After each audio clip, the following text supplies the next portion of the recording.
நம் இயேசு நல்லவர், ஒருபோதும் கைவிடா, ஒரு நாளும் விலகிடா.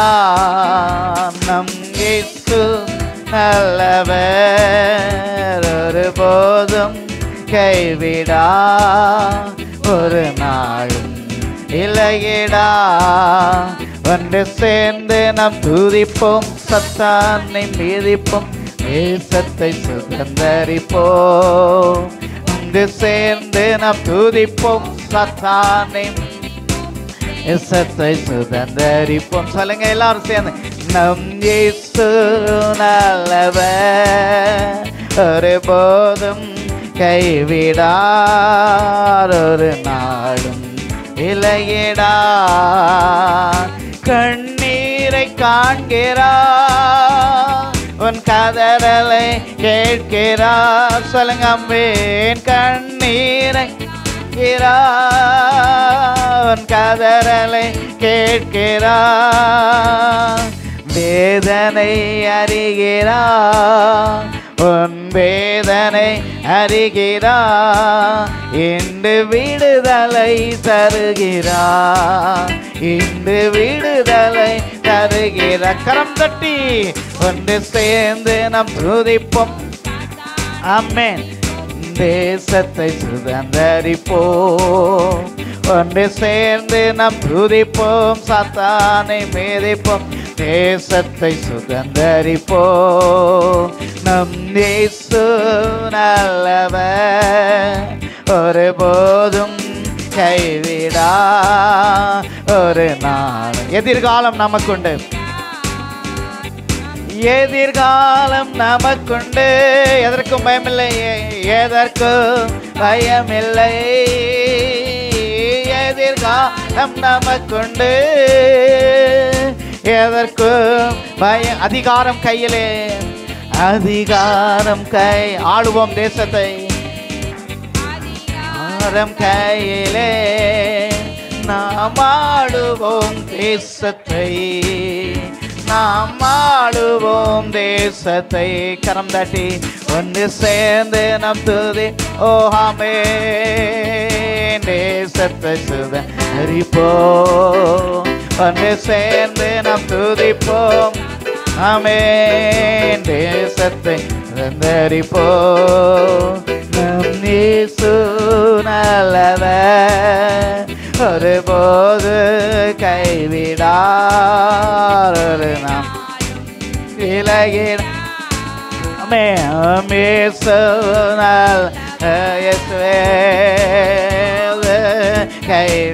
கைவிடார், ஒரு நாளும் விலகிடா.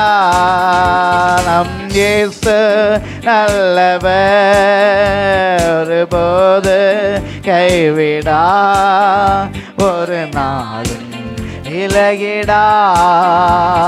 மனுஷன் நான் கர்த்தர் மேல் பாரத்தை வைத்து விட்டேன், அவரே என்னை ஆதரிப்பார். கர்த்தரையே நான் நம்பிடுவேன், ஒருபோதும் தள்ளாட விட மாட்டார். உஷ்ணம் வருவதை பாராமல் என் நிலைகள் பச்சையாயிருக்கும், மலை தாழ்ச்சியான வருஷங்களிலும் வருத்தமின்றி கனி கொடுக்கும்.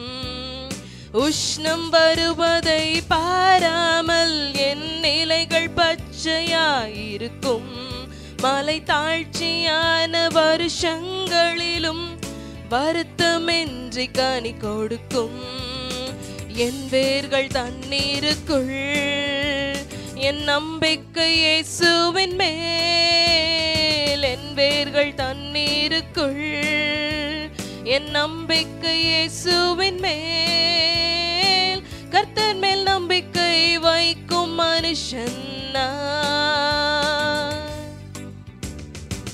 கர்த்தரை நம்பிக்கையாய் கொண்ட மனுஷன் நான். கர்த்தர் மேல் நம்பிக்கை வைக்கும் மனுஷன் நான், கர்த்தரை நம்பிக்கையாய் கொண்ட மனுஷன் நான். கர்த்தர் மேல் பாரத்தை வைத்து விட்டேன், அவரே என்னை ஆதரிப்பார். கர்த்தரையே நான் நம்பிடுவேன், ஒருபோதும் தள்ளாட விட மாட்டார். கர்த்தர் மேல் பாரத்தை வைத்து விட்டேன், அவரே என்னை ஆதரிப்பார். கர்த்தரையே நான் நம்பிடுவேன், ஒருபோதும் தள்ளாட விட மாட்டார். ஆண்டவருடைய நாமம் மகிமைப்படுவதாக. இந்த வாய்ப்பிற்காய் நான் ஆண்டவரை நன்றியோடு துதிக்கிறேன். அதே சமயத்தில் இந்த வாய்ப்பை கொடுத்த தலைமை போதருக்காய் நான் நன்றி தெரிவித்துக் கொள்கிறேன். நல்ல ஒரு ஆராதனைக்காய் ஆண்டவருக்கு நன்றி தெரிவித்துக் கொள்கிறேன். ஹல்லேலூயா. எத்தனை பேர் காலையில் சந்தோஷமாக இருக்கிறீங்க? ஹல்லேலூயா. சரி, நான் எங்கே போனாலும் ஒரு கேள்வியோடு தான் என்னுடைய பிரசங்கத்தை ஆரம்பிப்பது வழக்கம். சரியா? அது கேள்வி கொஞ்சம் சில நேரங்கள் இந்த கேள்வி கஷ்டமாக இருக்கலாம். ஏன்னா ஞாயிற்றுக்கிழமைனால அபசகுணம் போல் தோணலாம். பட் இந்த கேள்வி இதோடு தான் ஆரம்பிக்கிறது என்னுடைய வழக்கம். ஏன் இன்னைக்கு நீங்கள் உயிரோடு கூட இருக்கிறீங்க? நீங்கள் உயிரோட கூட இருப்பதின் அர்த்தம் என்ன? ஆண்டவருக்காக வாழ. சூப்பர். வேற அது சொல்லுங்க. தேவனுடைய கிருபையினால இருக்கிறோம். வேற நீங்க சொன்னீங்க சுவிசேஷத்திற்காக இருக்கிறோம். சரி, ஓகே. ஏன் இன்னைக்கு உயிரோட நன்மைகளை ஆண்டவர் செய்த நன்மைகளை அறிவிப்பதற்காக. நான் என்ன சொல்லுவேன் அப்படின்னு சொன்னா, இன்னைக்கு நம்ம உயிரோட கூட இருக்கிறோம் அப்படின்னு சொன்னா, நம்மளை குறித்து தேவன் வைத்திருக்கிற நோக்கம் இன்னும் நிறைவேறல. என்ன நம்ம நிறைவேறிச்சு அப்படின்னா அடுத்த நொடி எங்க இருப்போம்? பரலோகத்துக்கு போயிடுவோம். அப்படி தானே? என்ன சரியா? அது நோக்கம் நிறைவேறினதுக்கு அப்புறம் பூமியில இருப்பதற்கான வாய்ப்புகள் கிடையாது. ஒவ்வொருத்தருக்குமே ஆண்டவர் ஒரு நோக்கத்தை வைத்திருக்கிறார். சபையோடு கூட இணைந்து அந்த தெய்வீக நோக்கத்தை நிறைவேற்ற வேண்டும். சரியா? உங்க நோக்கம், உங்க ஒவ்வொருத்தருக்கும் ஆண்டவர் கிருபையில் தந்திருக்கிறார். வரங்கள், தாளந்துகள் இருக்கு. அதை தேவனுடைய ராஜ்யத்துக்காக நீங்கள் எப்படி பயன்படுத்த போறீங்க அப்படிங்கிறத கண்டுபிடித்து, அதுக்காக நம்ம இந்த பூமியில உயிரோட கூட இருக்கிறோம். சரியா? சாப்பிட்றதுனால உயிரோட கூட இல்லை. என்ன நம்ம என்ன சொல்ல, நல்லா இருக்கனால உயிரோட இல்லை, ஒன்றுமே காய்ச்சல் வராதனால உயிரோட, அப்படி இல்லை.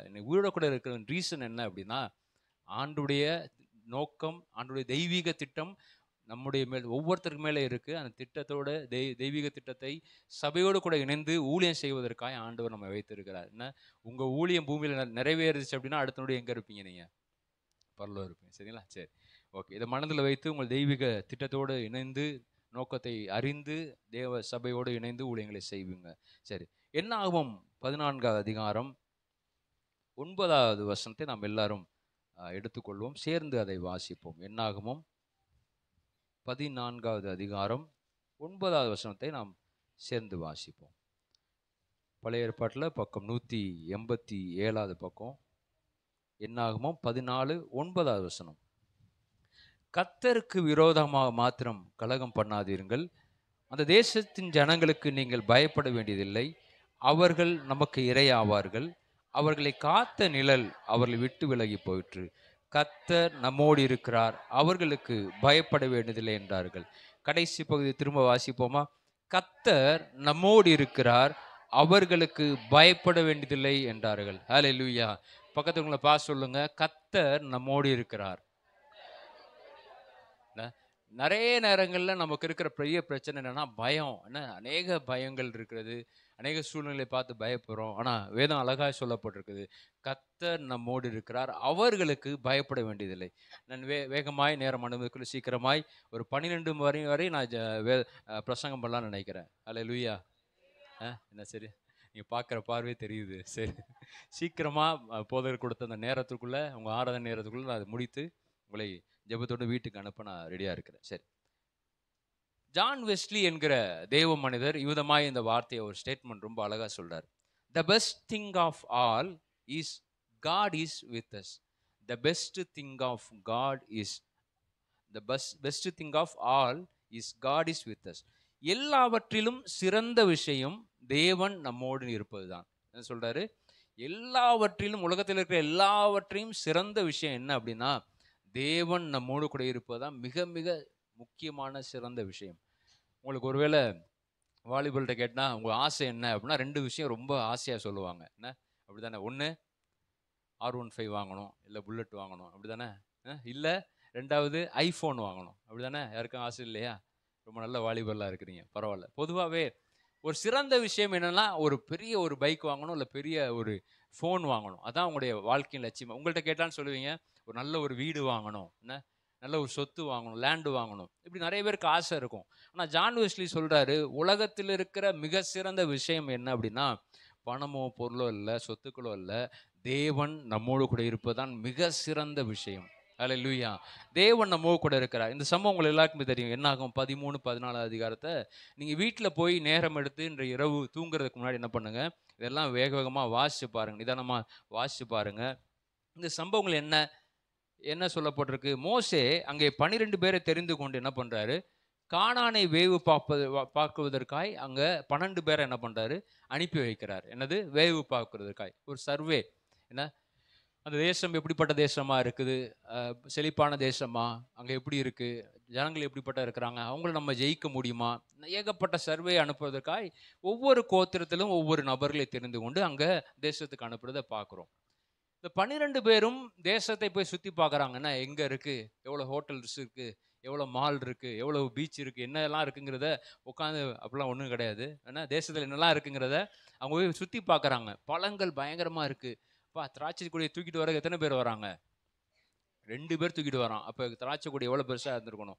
அப்போ பழங்கள் அவ்வளோ எல்லாத்தையும் சுற்றி பார்த்துட்டு வந்து அந்த சர்வே யார்கிட்ட சொல்கிறாங்க, மோசேட்ட என்ன பண்ணுறாங்க சொல்கிறாங்க. அவங்க சொல்லும்போது சொல்கிற விஷயந்தான் 13 அதிகாரம் சொல்லப்பட்டிருக்கு. அதில் சொல்கிறாங்க, முதல்ல விஷயம் என்னன்னா 13, 27, 28 வாசிங்களேன்.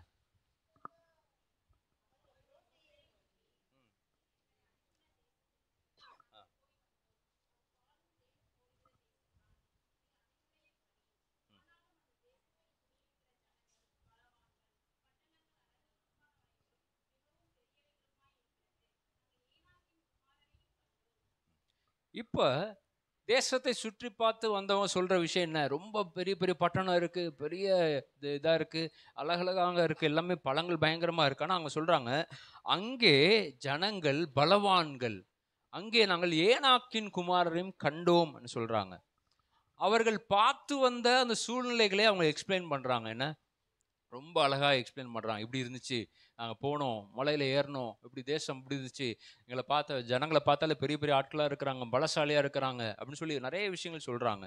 அப்போ அவங்க சொல்கிறத பார்க்குறோம். முதல் குறிப்பு, தேவன் நம்மோடு இருப்பதை மறந்து போனவர்கள் என்ன செய்வார்கள் என்பதை சில குறிப்புகளை நான் சொல்லிட்டு, தேவன் நம்மோடு இருப்பதை உணர்ந்தவர்கள் என்ன செய்வாங்கன்னு சொல்லி நம்ம ஜெபம் பண்ண போகிறோம். 2 குறிப்பு தான் சொல்ல போகிறேன். தேவன் நம்மோடு இருப்பதை மறந்து போனவர்கள் என்ன செய்கிறாங்க. முதல் குறிப்பு என்ன அப்படின்னா, அங்கே சொல்லப்பட்டிருக்குது, அவர்கள் சூழ்நிலைகளை பார்த்தார்கள். என்ன பார்த்தாங்க? சூழ்நிலைகளை பார்க்கும் பொழுது அவர்களுக்கு வந்தது என்ன? பயம் வரும். சூழ்நிலைகளை, if you look at the situation, you feel fearful. நீங்கள் பிரச்சனைகளை அல்ல சூழ்நிலைகளை பார்க்கிற வேளையிலே உங்களுக்குள்ள பயம் வரும். அப்படிதானே? இதுதான் என் ரியாலிட்டி. நம்ம சொல்லுவோம்ல, என்ன சிலர் நீங்கள் போய் ஹாஸ்பிட்டலில் போய் ஜோம் பண்ண போனீங்கன்னு வச்சுங்களேன், ஜிஹெச்சுக்கு போங்களேன், இல்லை நம்ம விசுவாசி வீடுகள் யாரும் ஹாஸ்பிட்டலில் தானே போனீங்க அப்படின்னா அவங்க எக்ஸ்பிளைன் பண்ணுவாங்க பாருங்க. பிரதர் எனக்கு என்ன வந்து காய்ச்சல் வந்து தெரியுமா, பிரதர் எனக்கு என்ன, ஏன் இங்கே முதுகு வலிச்சு தெரியுமா, எனக்கு இந்த கிட்னி ஸ்டோன் இருந்துச்சு, இந்த கிட்னி ஸ்டோன் எப்படி வரும்னு சொல்லி டாக்டர் மாதிரி 1 மணி நேரம் லெக்சர் கொடுப்பாங்க. ஏன்னா நம்மளும் பரிதாபமாக உட்காந்து கேட்டுட்டு இருப்போம். ஜோம் பண்ண போயிட்டு 1 மணி நேரம் 2 மணி நேரம் உட்காந்துருப்போம். ஏன்னா சூழ்நிலைகளை பிரச்சனைகளை ரொம்ப அழகாக எக்ஸ்பிளைன் பண்ணிகிட்டே இருப்பாங்க. இதுதான் பிரதர் சூழ்நிலை. ஏன் சர்ச்சுக்கு வரல, பாஸ்டர் ஃபோன் பண்ணி திங்கக்கிழமை கேட்டார்னா, பிரதர் வந்துக்கிட்டே இருந்தேன், பாஸ்டர் வந்துகிட்டே இருந்தேன், பைக் பஞ்சர் ஆயிடுச்சா, ஞாயிற்றுக்கிழமை கடை இல்லை, வீட்டுக்கு போயிட்டேன். என்ன, சூழ்நிலைகளை ரொம்ப அழகாக எக்ஸ்பிளைன் பண்ணுவாங்க. இதுவும் இன்னும் ஆண்களோட பெண்கள் ரொம்ப அழகாக எக்ஸ்பிளைன் பண்ணுவாங்க. நீங்கள் யோசிச்சு பாருங்கள். பெண்கள்கிட்ட சொன்னீங்க அப்படின்னா, நீங்கள் எப்படி சர்ச்சைக்கு வந்தீங்கம்மா அப்படின்னு கேட்டால் என்ன சொல்லுவாங்க? 2 மணி நேரம் சொல்லுவாங்க. வீட்டில் கிளம்புனேன்னா, பையனுக்கு டிஃபன் செஞ்சு கொடுத்தேன்னா, கிளம்பி வேகமாக வந்தேன்னா, ஆட்டோ பிடிச்சேன்னா, ஆட்டோ கிடைக்கல, 2வது ஆட்டோ வந்துச்சு, அதில் ஏறினேன், இங்கே வந்து ஒரு மணி நேரம் சொல்லுவாங்க. இதே ஐயா மாட்ட கேட்டிங்கன்னா, எப்படி வந்தீங்க, பைக் எடுத்துகிட்டு வந்துட்டேன், அவ்வளோதான், ஒரே வரையில் முடிஞ்சிடும். அப்போ சூழ்நிலைகளை ரொம்ப எக்ஸ்பிளைன் பண்ணுவாங்க. இங்கே அவர்கள் பார்த்த சூழ்நிலைகளை எக்ஸ்பிளைன் பண்ணிட்டே இருக்கிறாங்க. சூழ்நிலை எப்படி இருக்குது, மனிதர்கள் எப்படி இருக்கிறாங்க, அங்கே இருக்க எப்படி, இவங்களை சொல்ல சொல்ல சொல்ல என்ன வரும் அப்படின்னா பயம் வரும். அப்போ இந்த பயம் வரும் பொழுது தேவன் நம்மோடு கூட இருக்கிறார் என்பதை அவர்கள் மறந்து போயிடுவாங்க. என்ன, பயம் வருது, நடுராத்திரியில் 12 மணிக்கு போய் சுடுகாட்டுக்கு போயிட்டு வாப்பான்னு என்ன பண்ணுவீங்க? போவீங்களா? என்ன பண்ணுவோம்? ஒரு பயம் இருக்கும். என்ன, அங்கே மரம் அசைஞ்சாலே ஏதோ நிற்கிற மாதிரியே நமக்குள்ளே ஒரு தோணும். பயம் வந்தாலே ஆட்டோமேட்டிக்காக என்ன ஆயிரும்? ஆண்டவர் கூட இருக்கிறாங்கிறது நம்ம என்ன பண்ணிடுவோம், மறந்துடுவோம். இங்கே நடந்தது அதுதான். இந்த 12 பேர் சொல்ல சொல்ல அங்கே இருக்கிற இஸ்ரவேல் ஜனங்கள் எல்லாருக்குள்ள ஒரு பயம் வந்துச்சு. அவங்க சூழ்நிலையை சொல்கிறாங்க, அங்கே பெரிய பலவான்கள் இருக்கிறாங்க, அவங்க நான் ஏனாக்கின் குமாரரை பார்த்தோம், அவங்க பலசாலிகள், நம்மளால் முடியாது சொல்ல சொல்ல அங்கே இவர்களுக்குள்ள பயம் வந்தது.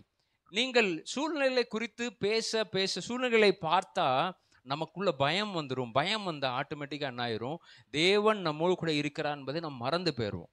சூழ்நிலைகளை மட்டும் பார்த்தால் தேவன் நம்மோடு நமக்கு செய்த அற்புதங்களை நாம் மறந்து போயிடுவோம். செங்கடலை பிளந்து ஆண்டவர் கூட்டு வராரு. என்ன கூட்டு வந்தா நீங்க பார்த்தீங்க அப்படின்னா, யாத்திராகமம் 15 அதிகாரத்தில் பார்த்தோம் அப்படின்னா, செங்கடலை பிளந்து ஒரு மிகப்பெரிய அற்புதத்தை ஆண்டவர் செஞ்சிருக்காரு. அவங்க போறாங்க, சூர்வனாந்தரத்தில் உள்ள வந்தோடனே தண்ணீர் கிடைக்கல. 3 நாள் என்னாச்சு, புலம்ப ஆரம்பிக்கிறாங்க, முறுமுறுக்க ஆரம்பிக்கிறாங்க. நாங்கள் எகிப்திலே எங்களை விட்டுருக்கலாமே, நாங்கள் நல்லா இருந்திருப்போமே, புலம்ப ஆரம்பிக்கிறாங்க. அப்போ நமக்கு சூழ்நிலையை பார்க்க பார்க்க பார்க்க நமக்குள்ள பயம் வர வர ஆண்டவர் நமக்கு செய்த அற்புதங்களை நாம் மறந்து போயிடுவோம். நம்ம பிறந்த நாள் முதல் இந்த நாள் வரை ஆண்டவர் நமக்கு செய்த அற்புதங்கள் ஏராளமாக இருக்கிறது. அவைகளை நினைத்து பார்த்து அந்த அற்புதங்களுக்காக சோத்திரம் பண்ண ஆரம்பித்தோன்னு சொன்னால் முன்னாடி இருக்கிற சூழ்நிலைகளை பார்த்து நம்ம பயப்பட மாட்டோம். எத்தனை பேர் விசுவாசிக்கிறீங்க?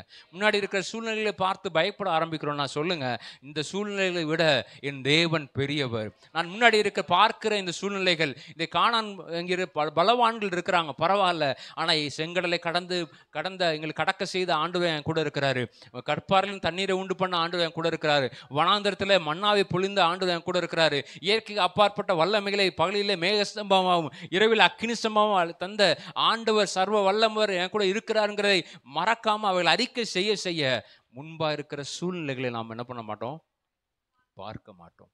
நீங்க சூழ்நிலையை பார்த்தால் அவர் செய்த அற்புதங்கள் நமக்கு மறந்து போகும். ரெண்டாவது, அவர் நமக்கு தந்த வாக்கு தத்தங்கள் மறந்து போயிடும். நீங்கள் சூழ்நிலையை பார்த்தீங்க அப்படின்னா, அவர் நமக்கு செய்த வாக்கு தத்தங்கள் ஏராளமான வாக்கு தத்தங்கள்.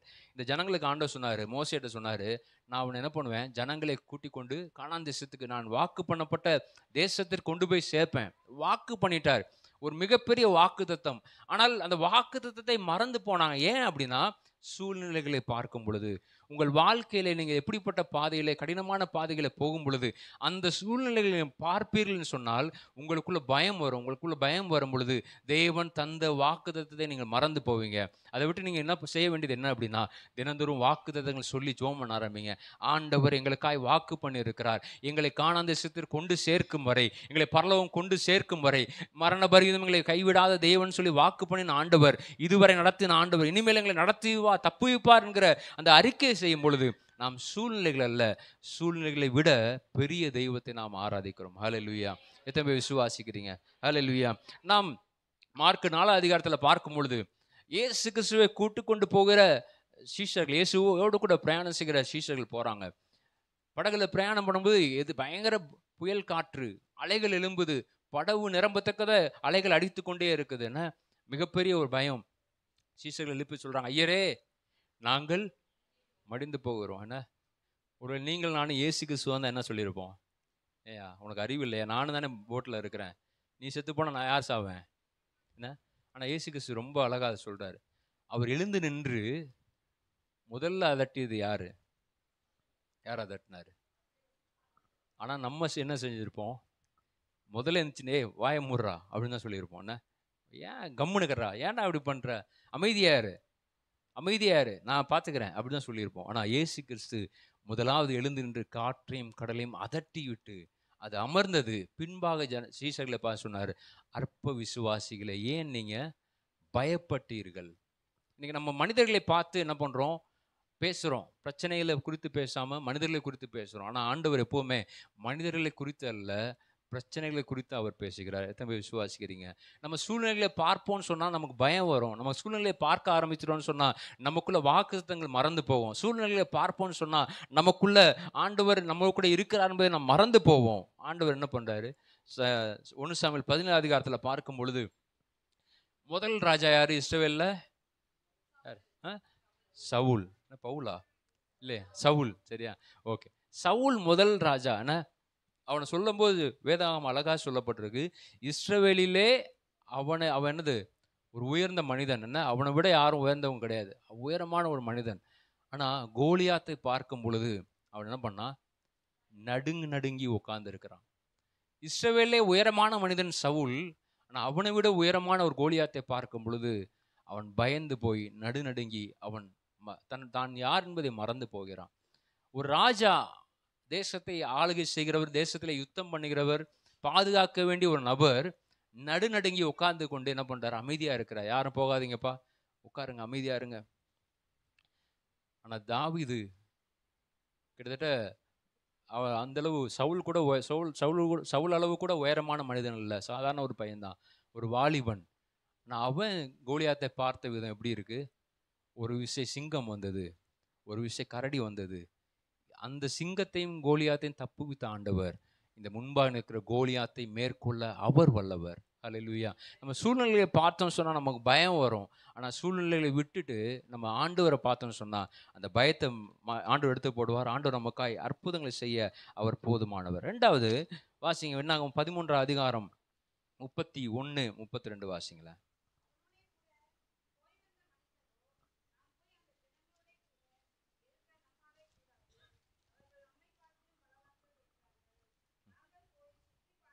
போதுமான 32 வாசிங்க.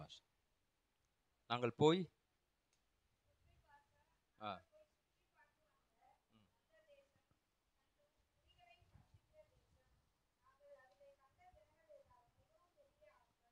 போதுமான. இங்கே பார்க்கிறோம், முதல்ல பார்த்தோம் சூழ்நிலைகளை பார்த்து பயந்து போய் தேவன் கூட இருப்பதை மறந்து போன மனிதர்கள். ரெண்டாவது இங்க என்ன பண்றாங்க அப்படி சொன்னா, அவங்க சொல்ற வார்த்தை, நாங்கள் போய் வந்த ஜனங்கள் அந்த மனிதர்களை எதிர்க்க நம்மால் கூடாது. அது மாத்திரம் இல்லை, அங்க சொல்ற வார்த்தை ரொம்ப அழகா இருக்கு. நாங்கள் அதில் கண்ட ஜனங்கள் எல்லாரும் மிகவும் பெரிய ஆட்கள். அவங்க பிரச்சனைகளை பேச ஆரம்பிக்கிறாங்க. என்ன முதல்ல பார்க்குறோம், சூழ்நிலைகளை எக்ஸ்பிளைன் பண்ணிட்டாங்க, பயங்கரமான சூழ்நிலை சொல்லிட்டாங்க, இஸ்ரேல் ஜனங்கள் பயந்துட்டாங்க. ரெண்டாவது அவங்க பார்க்குறோம், நெகட்டிவாக பேச ஆரம்பிச்சிட்டாங்க. அவ்வளோதான், நம்மளால் என்ன பண்ண முடியாது, நம்மால் எதிர்க்க முடியாது, நம்மால் முடியாது, அவ்வளோதான், அவங்க பெரிய ஆட்கள், நம்ம யுத்தத்திற்கு பழக்கமில்லாத ஆட்கள், நம்மால் ஜெயிக்க முடியாதுன்னு சொல்லி நெகட்டிவாக அவர்கள் பேச பிரச்சனையை தீர்ப்பவர் அல்ல, பிரச்சனையை பேசுபவராக என்ன பண்ணுங்க இருங்க. பிரச்சனையை பேசுபவராக அல்ல, பிரச்சனையை தீர்ப்பவரிடம் பேசுங்கள். அல்லேலூயா. பிரச்சனையை பேசுவராக இருக்கக்கூடாது. நான் இப்போ பார்த்தாலும் என்னாச்சு உங்களுக்கு, எனக்கா உடம்பு சரியில்லை பிரதர், ஐயோ எனக்கு குடும்பத்தில் எப்படி ஆயிடுச்சு, பிரச்சனையை மட்டும் பேசிகிட்டே இருக்கிறோம். ஆனால் பிரச்சனையை தீர்ப்பவர் நம்ம கூட இருக்கிறார், அவரை பற்றி பேச ஆரம்பிக்கிறோம். என்ன பலவான்கள் தான் அவர்களுக்கு, அவங்க பெரிய ஆட்கள் தான், எல்லாம் சரிதான். ஆனால் அவர்களை விட பெரியவர், சர்வ உலகத்தையும் படைத்த ஆண்டவர் என் கூட இருக்கிறார், அந்த கானானியரை மேற்கொள்ள என்னால் முடியும் சொல்கிற வார்த்தையை ஆண்டவர் கேட்டுட்டு இருக்கிறார். என்ன ரெண்டு பேர் நம்மளை கவனிச்சுட்டே இருக்கிறாங்க. ஒரு பக்கம் ஆவியானவர் நம்மளை கேட்டுக்கிட்டே இருக்கிறார் என்ன பேச போகிறோன்னு. என்ன இன்னொரு பக்கம் யார், நம்முடைய இன்னொரு மூத்த சகோதரன், என்ன நமக்கு தொடர்பு இல்லாத ஒரு மூத்த சகோதரன் இருக்கிறான் அந்த பக்கம், யார், பிசாசு.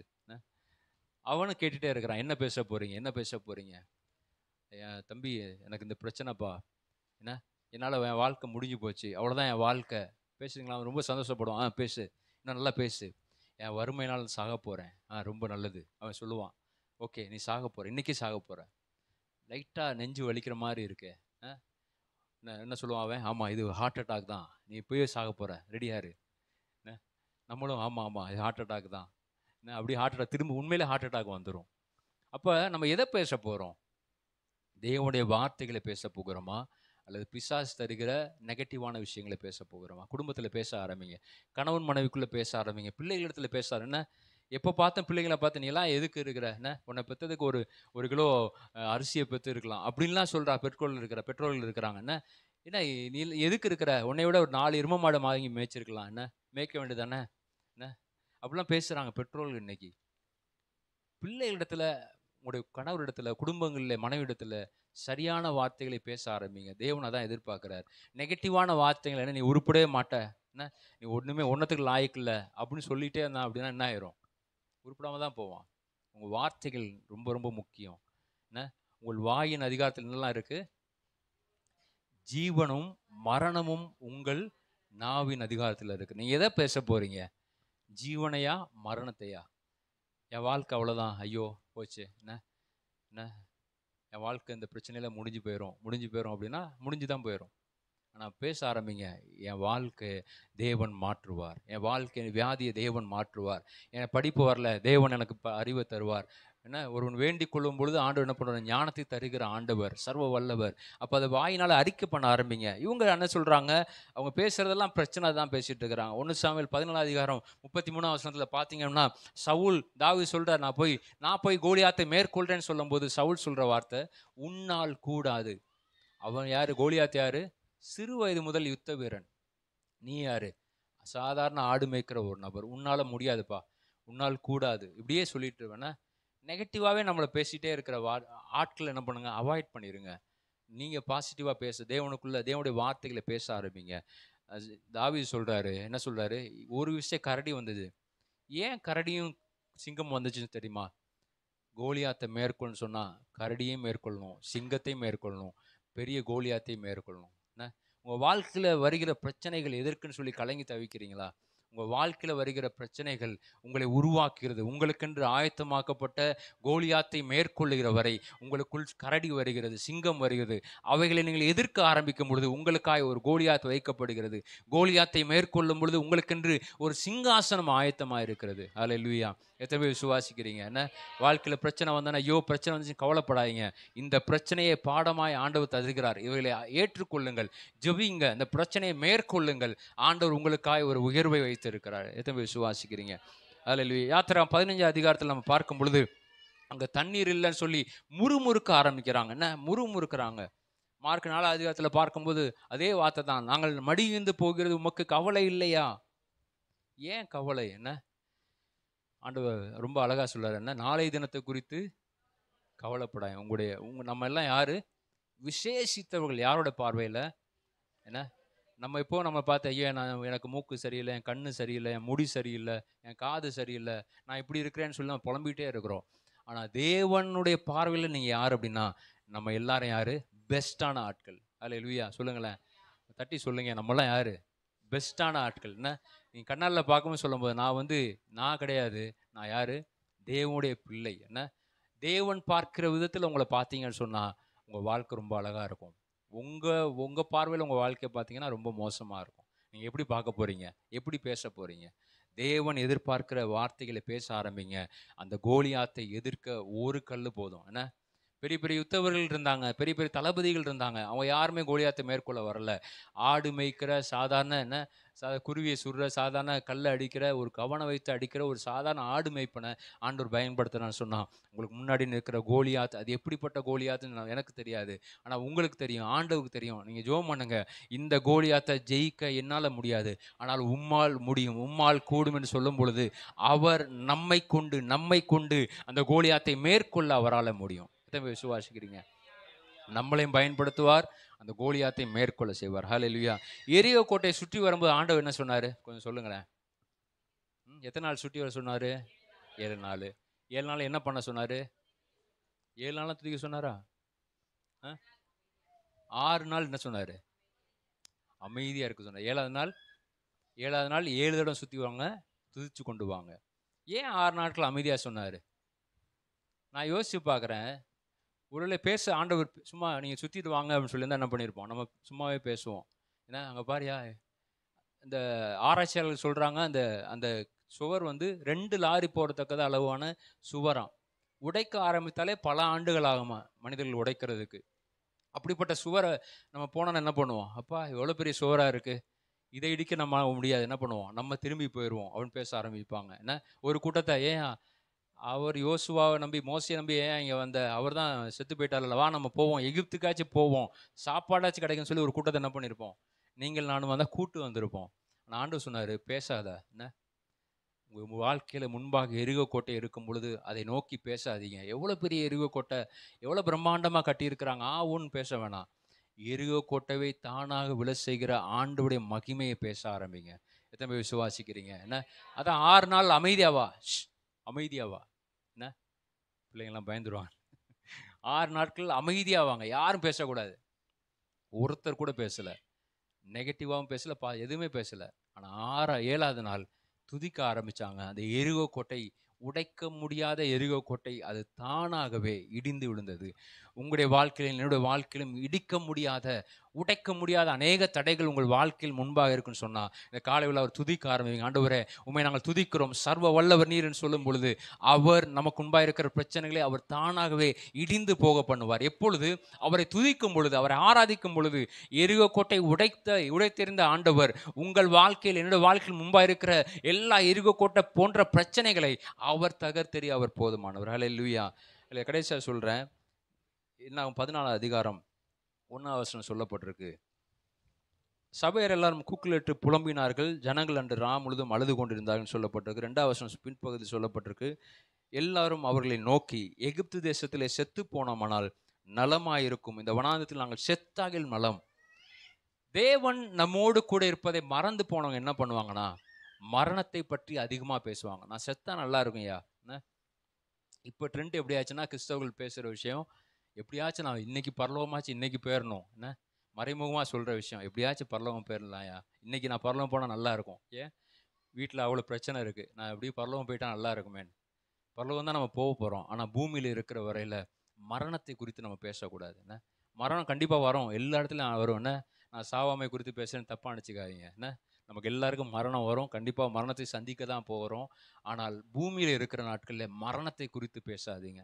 நான் செத்தா நல்லா இருக்குமே, என்ன எங்கேயா போய் செத்துடலாமா, எங்கேயாவது போயிடலாமா, கண்காண இடத்துல போயிடலாமா, பெரிய பிரச்சனையாக இருக்கே, எங்கேயாச்சும் இருந்துடலாமா, கடலில் விழுந்துடலாமா, மலையில் விழுந்துடலாமா, எங்கேயாவது போயிடலாமா.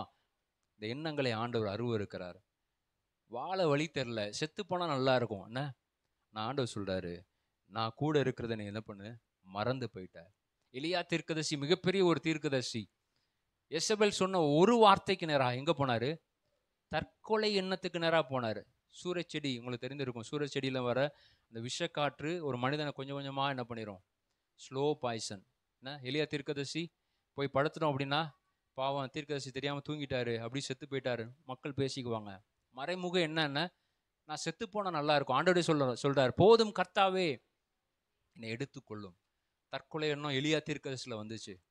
ஆனால் ஆண்டவர் அவர் தட்டி எழுப்பி, நீ மரணத்தை பேசுகிறவன்ல, அநேகரை அநேகரை அபிஷேகம் பண்ணுவதற்காக நான் தெரிந்து கொண்டிருக்கிறேன், அநேகரை அற்புதம் செய்வதற்காக நான் தெரிந்து கொண்டிருக்கிறேன் சொல்லி தட்டி எழுப்பி ஓட வைத்தார் 40 நாட்கள். உங்களுடைய வாழ்க்கையில் மரணத்தை குறித்து பேசுங்கன்னு சொன்னால், இன்னைக்கு காலையில் ஒரு தீர்மானம், ஆண்டவரே நான் இனிமேல் சாவை குறித்து நான் பேசவே மாட்டேன், என்ன மரணத்தை குறித்து நான் பேச மாட்டேன்னு சொல்லும் பொழுது ஆண்டவர் நம்மை ஆசீர்வதிப்பார். வேகமாக போகிறேன். என்னாகும் 13 அதிகாரத்தில் பார்த்தா 30 வசனத்தை வாசிங்க.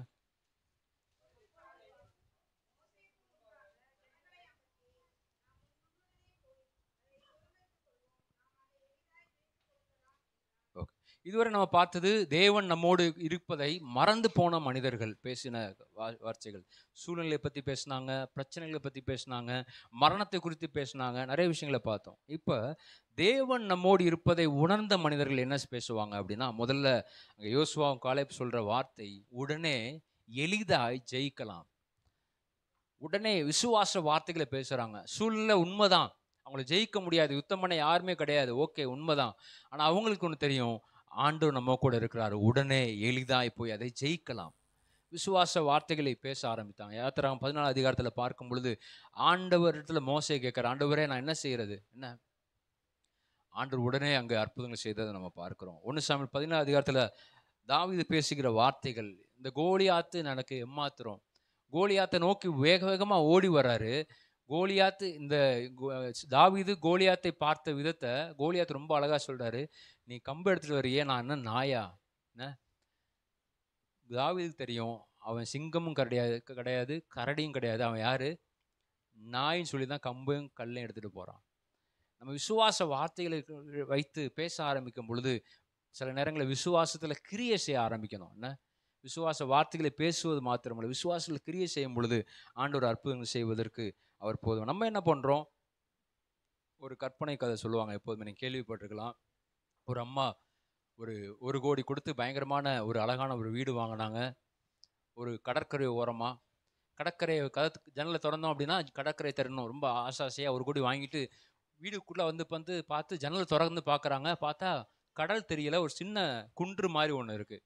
அவங்களுக்கு ரொம்ப சோகமாயிடுச்சு. என்ன 1 கோடி கொடுத்து உட்காந்து ஈஸி சேரில் உட்காந்து கடலை பார்க்கலான்னு பார்த்தா ஜன்னல் திறந்தா ஒரு மண் குன்று இருக்கே, என்ன பண்ணுறது. உடனே பைபிளை திருப்பினாங்க. பைபிள் சொல்லப்பட்டிருக்கு, ஏன்னா கடுகளவு விசுவாசம் இருந்தால் இந்த மலையை பார்த்து பெயர்ந்து போனால் என்ன ஆகும்? பெயர்ந்து போகும். உடனே கதவெல்லாம் சாத்தினாங்க. 40 நாள் உபவாச ஜெபம். என்ன, தண்ணி குடிக்கல, காஃபி குடிக்கல, ஜூஸ் குடிக்கல, எதுவுமே குடிக்கல. உட்காந்து ஜெபம் பண்ணிட்டே இருக்கிறாங்க. சோத்திரம் ஆண்டவர், இந்த மழை போகட்டும், விசுவாசலாம் ஜெபிக்கிறேன், ஜெபம் பண்ணிட்டே இருக்கிறாங்க. 40 நாள் முடிஞ்சிச்சு. வேகமாக எந்திரிச்சாங்க, சாப்பிட்டாங்க, ஜன்னலை திறந்து பார்த்தாங்க. பார்த்தா என்ன ஆச்சு? அங்கே அந்த குன்று அப்படியே இருந்துச்சு. உடனே அவங்க சொன்னாங்களாம், எனக்கு அப்போவே தெரியும் இந்த குன்று என்ன பண்ணாது, போகவே போகாது. என்ன, நம்ம ஜெபங்கள் எப்படிப்பட்டதாக இருக்குது? எனக்கு எல்லாமே தெரியும், இது நடக்காதுன்னு, ஆனால் ஜெபம் பண்ணுவோம். என்ன, அப்படி ஜெபங்கள் அல்ல, நடக்கும் என்று சொல்லி ஜெபிக்கும் பொழுது ஆண்டவர் அற்புதங்கள் செய்வார். எத்தனை பேர் விசுவாசிக்கிறீங்க? விசுவாச வார்த்தைகளை பேசும் பொழுது கர்த்தர் நம்ம கூட இருக்கிறார் என்பதை நாம் உணர்வோம். ஹல்லேலூயா. அடுத்ததாக அப்போஸ்தலர் என்னாகமம் 14வது அதிகாரம் 9வது வசனத்தை ஒருத்தர் வாசிங்க.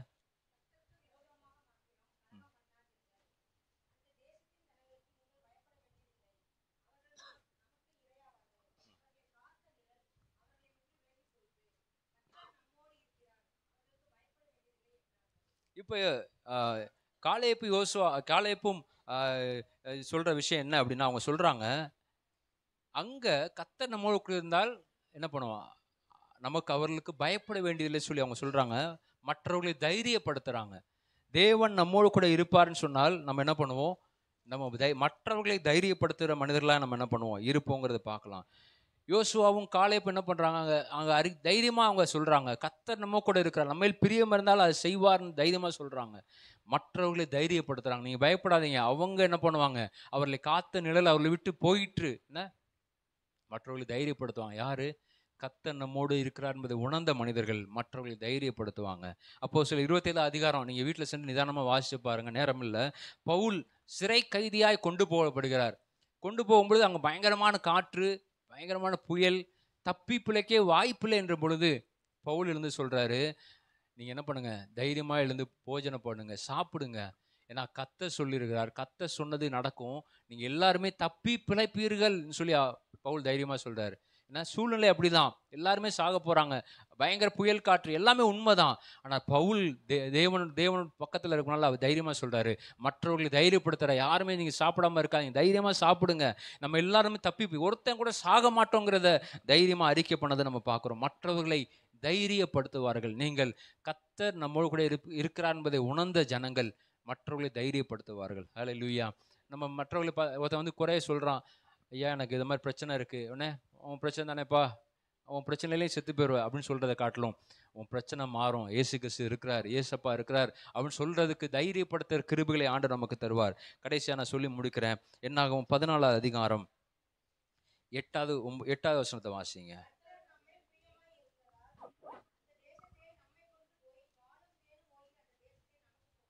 கர்த்தர் நம்மேல் பிரியமாயிருந்தால் அந்த தேசத்திலே நம்மை கொண்டு போய் அவர் என்ன பண்ணுவார், பாலும் தேனும் ஓடுகிற அந்த தேசத்தை நமக்கு கொடுப்பார். கடைசியாக தேவன் நம்மோடு கூட இருக்கிறார் என்பதை உணர்ந்த மனிதர்கள் என்ன செய்வாங்க அப்படின்னா, எல்லாவற்றிற்கும் தேவனை சார்ந்து இருப்பாங்க. என்ன, எல்லாவற்றிற்கும். நாளைக்கு ஒரு தொழில் செய்ய போகிறோம், தொழில் ஆரம்பிக்க போகிறோம், ஆண்டவரே இந்த தொழில் நான் ஆரம்பிக்கலாமா வேண்டாமா, நாளைக்கு ஒரு விஷயத்தை செய்ய போகிறோம், அல்லது நாளைக்கு ஒரு பிள்ளைகளோட படிப்புக்காக ஒரு காலேஜில் போய் சேர்க்க போகிறோம், இது செய்யலாமா ஆண்டவரே, எந்த டிபார்ட்மெண்ட் சேர்க்கறது, ஆண்டவரை கேளுங்க. எல்லாவற்றிற்கும் ஆண்டவரை சார்ந்து இருக்கிற ஒரு வாழ்க்கை வாழும் பொழுது ஆண்டவர் நமக்காய் பெரிய காரியங்கள் செய்ய அவர் போதுமானவர். ஹல்லேலூயா. கர்த்தர் நம்மோடு கூட இருக்கிறார், அவர்களுக்கு பயப்பட வேண்டியதில்லை. யாத்திராகம் 15 அதிகாரத்தை திருப்பிக் கொள்வோம். யாத்திராகம் 15 அதிகாரம் 25வது வசனத்தை வாசிங்களேன். யாத்திராகம் 15:25.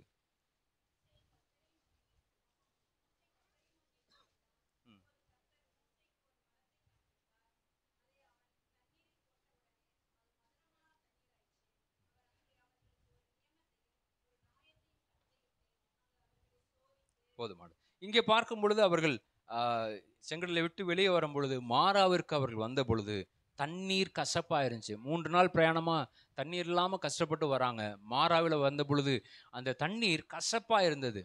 ஜனங்கள்லாம் முறுமுறுக்கிறாங்க. ஆனால் கர்த்தரை நோக்கி கூப்பிட்டான். என்ன, சூழ்நிலைகள் எப்படி இருந்தாலும் பரவாயில்ல, நீங்க ஆண்டவரை நோக்கி கூப்பிடுங்க. சூழ்நிலைகள் கடினமாக இருக்குது, கசப்பாக இருக்குது, என்ன செய்யுதுன்னு குழப்பமாக இருக்குது, அடுத்த ஸ்டெப் என்ன பண்ணுவது தெரியல, யாருக்கும் எதுவுமே வழி தெரியல. ஆனால் மோசே கர்த்தரை நோக்கி கூப்பிட்டான். எல்லாவற்றிற்கும் தேவனை சார்ந்து இருக்கும் பொழுது ஆண்டவர் வழிகளை, புதிய வழிகளை, யாரும் அறிந்திராத வழிகளை நமக்கு காண்பிப்பார். எத்தனை பேர் விசுவாசிக்கிறீங்க? நாம் நினைத்திராத, அறியாத வழிகளே நம்மை நடத்துகிற ஆண்டவர். அல்லேலூயா. அவர் கர்த்தர் மோசே கர்த்தரை நோக்கி கூப்பிட்டான். அப்பொழுது கர்த்தர் மோசேக்கு ஒரு மரத்தை காண்பித்தார். இவர்கள் எகிப்திலிருந்து வெளியே வருவாங்க. இவங்க அந்த மாறாவுக்கு வருவாங்க. மாறா தண்ணீர் கசப்பா இருக்கும். தண்ணீர் மதுரமா மாறுவதற்காய் பல ஆண்டுகளுக்கு முன்பாய் அங்கே ஒரு மரத்தை ஆண்டவர் ஆயத்தப்படுத்தியிருந்தார். எத்தனை விசுவாசிக்கிறீங்க? உங்கள் வாழ்க்கையில் நீங்க போகிற பாதைகள் எப்படி இருக்குன்னு தெரியாது. நீங்க எங்க போய் நிற்கிறீங்கன்னு உங்களுக்கு தெரியாத ஒரு சூழ்நிலை இருந்தாலும் பரவாயில்ல, உங்களுக்காய் அங்கே ஒரு மரத்தை ஆயத்தம் பண்ணி வைத்திருக்கிறார். அந்த மரத்தை கொண்டு மாறா போன்ற கசப்பான விஷயத்தை மாற்றி அதை மதுரமாக்குவதற்கு அவரால் முடியும். எத்தனை பேர் விசுவாசிக்கிறீங்க? அல்லேலூயா. நாம் நினைத்து கொண்டிருக்கிறோம், ஆண்டவரே நாங்கள் போகிற பாதை என்னதென்று எங்களுக்கு தெரியல, கலக்கமான குழப்பமான சூழ்நிலை நாங்கள் நின்று கொண்டிருக்கிறோம், வழி இது என்ன என்று எங்களுக்கு தெரியாத நிலையில நாம் நின்று கொண்டிருக்கலாம். ஆனால் ஆண்டவர் நாம் இந்த இடத்துல வருவோம் என்று அறிந்து நமக்காய் ஒரு பதிலை, முடிவை ஏற்கனவே அவர் ஆயத்தப்படுத்தி இருந்தார். எத்தனை பேர் விசுவாசிக்கிறீங்க? மாறாவுக்கு வந்ததுக்கு அப்புறம் செடி முளைக்கல, அங்க ஒரு மரம் இருக்கு. என்ன உங்கள் குழப்பமான மாறா போன்ற வாழ்க்கையிலே எப்போ மதுரமா நினைத்து கொண்டிருக்கிறீங்களா? குழப்பமான நேரத்துல புலம்பி சூழ்நிலையை பார்த்து பயந்து போகாம தேவனிடத்துல கூப்பிட ஆரம்பிங்க. தேவன் உங்களுக்கு குழப்பமான நேரத்திலே பதிலை, முடிவை அவர் தருவதற்கு அவர் போதுமானவர். அல்லேலூயா. அந்த தண்ணி, அந்த மரத்திலேருந்து ஒரு இதை எடுத்து போட்டாங்க. அதை போட்ட பொழுது தண்ணீர் மதுரமாய் மாறினது. எத்தனை பேர் விசுவாசிக்கிறீங்க? அல்லேலூயா. நீங்கள் உங்களோட வாழ்க்கையில தேவனை எல்லாவற்றிற்கும் சார்ந்திருப்பீங்கன்னு சொன்னா, இந்த மாறா போன்ற கசப்பான நேரத்தில் மையத்தின் பகுதியிலும் நீங்க நின்று கொண்டதாலும் பரவாயில்ல, தேவன் நோக்கி கூப்பிடும் பொழுது உங்களுக்கான ஒரு தெளிவான ஒரு பதிலை, ஒரு முடிவை தேவன் உங்கள் மையத்திலே அவர் காண்பித்து அந்த மாறாவை மதுரமாக்க அவரால் முடியும். அல்லேலூயா. எத்தனை பேர் விசுவாசிக்கிறீங்க? மாறா மதுரமாய் மாறினது. அது வசனம் சொல்லப்பட்டிருக்கு. பின்பு அவர்கள் ஏலிமுக்கு வந்தார்கள். அங்கே 12 நீரூற்றுகளும் 70 பேரீச்ச மரங்களும் இருந்தது. அங்கே தண்ணீர் அருகே பாளையம் இருந்தார்கள். மாறால நின்று கொண்டிருக்கிறோம், போறதுக்கு வழி இல்லை, என்ன செய்வதுன்னு தெரியல, அடுத்த ஸ்டெப் என்னன்னு தெரியல, சாக போறோம்னு நினைச்சிட்டு இருக்கலாம். ஆனா ஆண்டவர் அங்க ஒரு விடுதலை தராரு. அதுக்கப்புறம் ஒரு ஏலிமுக்கு கொண்டு வராரு. ஏலிமுக்குல 12 நீரூற்று இருக்கு, பேரிச்சம்பழம் இருக்கு, செழிப்பா இருக்கு. அங்க மாத்திரம் இல்ல, அதை விட செழிப்பான மிக பயங்கரமான நீரூற்றுடைய பல பழங்களை உடைய பாலும் தேனும் ஓடுகிற ஒரு தேசத்தை நமக்கென்று ஆயத்தப்படுத்தி இருக்கிறார். உங்கள் வாழ்க்கை கடினமான பாதையிலே போய்விட்டு உங்கள் மரணத்தை சந்திக்க மாட்டீர்கள். அதற்கு முன்பாய் ஒரு மாறாவை சந்திப்பீர்கள். மாறாவிலே மதுரத்தை தருவார். அதற்கு பின்பாய் ஒரு ஏலிமை தருவார். ஏலிம் மாத்திரமல்ல, உங்களுக்கு ஒரு காணனை தருவதற்கு அவர் வாக்கு பண்ணியிருக்கிறார். எத்தனை விசுவாசிக்கிறீங்க? நமக்கு ஒரு பரம காணான் இருக்கிறது. பூமியிலே இந்த காணானை தருவதற்கு ஆண்டவர் போதுமானவர். எத்தனை விசுவாசிக்கிறீங்க? அப்படி இருக்கிறதுல எல்லாரும் கண்களை மூடி, முடிந்தவர்கள் எல்லாரும் எழும்பி நின்று ஆண்டவர்கள் கேட்க போறோம். ஆண்டவரே, நீர் எங்க கூட இருப்பதை நாங்கள் உணர்றோம். ஆண்டவரே, எல்லாரும் கண்களை மூடி சில நிமிடங்கள் நம்ம ஜெபித்து முடிக்க போறோம். ஆண்டவர்கள் கேட்போம். ஆண்டவரே, நீர் எங்க கூட இருப்பதை நாங்கள் உணர்ந்து கொள்ளணும். ஆண்டவரே, எல்லா 2 கரங்களை உயர்த்தி, ஆண்டவரே நீங்க எங்க கூட இருப்பதை நாங்கள் உணர்ந்து கொள்ளணும். ஆண்டவரே, தேவன் நம்மோடு இருப்பதை மறந்து போன மனிதர்கள் சூழ்நிலையை பார்க்கும்போது அவங்க பயம் வந்துச்சு, ஆண்டவர் கூட இருப்பதை மறந்து போனாங்க. பிரச்சனையை பேச பேச பிரச்சனையை மாற்றுகிறவரை அவர்கள் மறந்து போனாங்க. தேவனை மறந்து போன மனிதர்கள் அந்த 10 பேரும் அவர்கள் மரித்து போனாங்க. கானானை சுதந்தரிக்கல. ஆனா யோசுவாவும் காலேபும் அந்த கானானை மிதித்தார்கள், கானானை சுதந்தரித்து கொண்டார்கள். ஆண்டவர் கேட்போம். ஆண்டவரே, நாங்கள் தேவனை கூட இருப்பதை உணர்ந்து கொள்ள எங்களுக்கு உதவி செய்யுங்க. ஆவியானவர்கள் கூட இருப்பதை நான் உணர்ந்து கொள்ள எங்களுக்கு ஆண்டவர் உணர்ச்சியை கர்த்தர் கட்டளை கொடுப்பீராக. தேவன் கூட இருப்பதை நாங்கள் மறந்தவர்களா அல்ல. தேவனுக்கு கூட இருக்கிற மனிதர்கள் விசுவாச வார்த்தைகள் அவர்கள் பேசுவாங்க, மற்றவர்களை தைரியப்படுத்துவாங்க, எல்லாவற்றிற்கும் தேவனை சார்ந்து இருப்பாங்க. மாறாவிலே அங்கே ஒரு மரத்தை உண்டு பண்ணின ஆண்டவர் உங்களுடைய வாழ்க்கையில், என்னுடைய வாழ்க்கையிலே நாம் கடந்து போகிற நின்று கொண்டிருக்கிற இந்த மாறாவின் மையத்திலே நமக்கென்று ஒரு பதிலை ஏற்கனவே அவர் ஆயத்தம் பண்ணி வைத்திருக்கிறார். நமக்கென்று ஒரு முடிவை ஆயத்தம் பண்ணி வைத்திருக்கிறார். நமக்கென்று ஒரு ஆசீர்வாதத்தை அவர் ஆயத்தம் பண்ணி வைத்திருக்கிறார். அவர் இந்த காலவெளியில தருவதற்கு அவர் போதுமானவர். அதில் எல்லாம் அர்ப்பணிப்போம். ஆண்டவரே, நீ இருப்பதை நான் உணர்ந்து கொள்கிற இறுதித்து தாருங்க. ஆண்டவரே, ஆண்டவரே, அப்பா ஆமை ஸ்தோத்திரம். ஆண்டவரே, நீங்க கூட இருக்கும்போது எப்பொழுதும் அது வெற்றி தான். ஆண்டவரே, ஹல்லேலூயா. நீர் என்னோடு இருக்கும் பொழுது என்னாலும் வெற்றி வெற்றியே. நீர் என்னோடு என்னாலும் வெற்றி வெற்றியே. தோல்வி எனக்கில்லையே, நான் தோற்று போவதில்லை. சொல்லும் அறிக்கை பண்ணுவோமா? தோல்வி எனக்கில்லையே,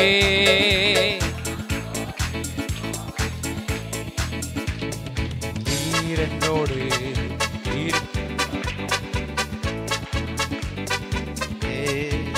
சேர்ந்து பாடுவோம். நீர் என்னோடு இருக்கும்போது என்னாலும் வெற்றி வெற்றியே.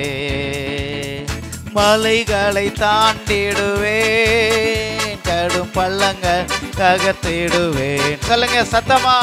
மதில்களை தாண்டிடுவேன், கடும் பள்ளங்கள் தகர்த்திடுவேன். கரைகளை முறியடிப்பேன், நான் சத்தானை ஜெயித்திடுவேன். ஆமென்.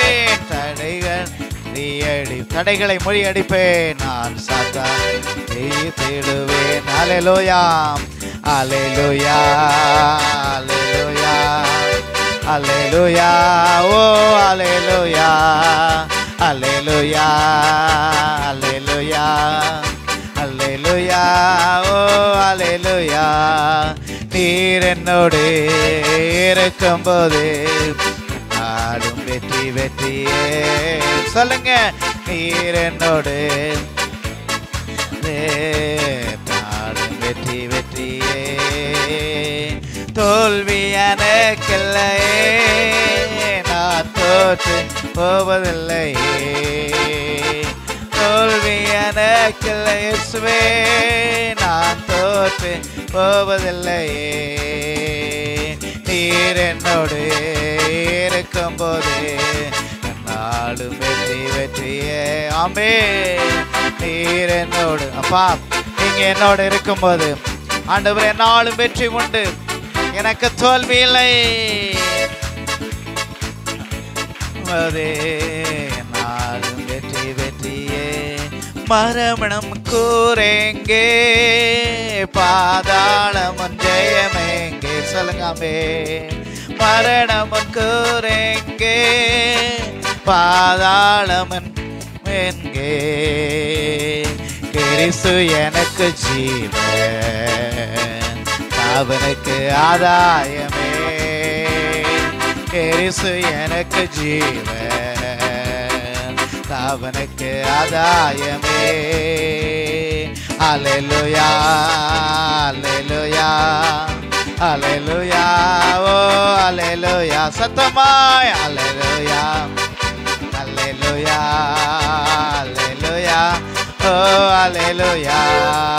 நீர் என்னோடு இருக்கும்போது என்னாலும் வெற்றி வெற்றியே. நீர் என்னோடு இருக்கும்போது என்னாலும் வெற்றி வெற்றியே.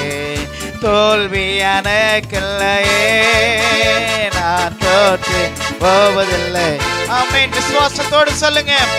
ஆமென். எனக்கு தோல்வி இல்லை ஆண்டவரே, நான் ஆண்டவரே தோற்று போவதில்லை. நீர் என்னோடு இருக்கும்போது நாடு வெற்றியே. நீர் என்னோடு இருக்கும்போது என்னாலும் வெற்றி வெற்றியே.